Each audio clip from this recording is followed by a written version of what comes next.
Troðfullt var á borgarafundi í Iðnó í gær efnahagsþrengingarnar. Þingmenn þurftu ítrekað að gera hlé á máli sínu.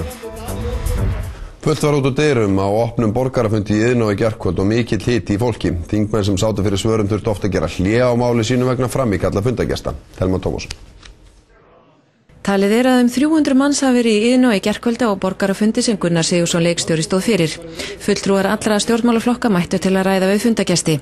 Bæði frummælendur og gestir í sal gagnrýndu ráðamenn harðlega og áttu þingmenn á köflum erfitt með að svara fjölmörgum spurningum sem til þeirra var beint. Ég ætla ekki að halda ræðu ef ég kemst ekki að.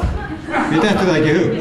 Varðandi Davíð Oddsson og seðlabankastjóra, þá getur vel verið að hann hafi gert fullt af mistökum. Við erum búin öll sem vilja gera hræðileg mistök síðustu 4 vikurnar.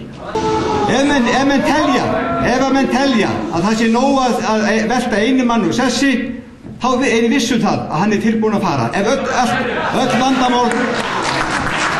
öll vandamál eru þar með leyst, þá er ég viss að hann er tilbúin að fara.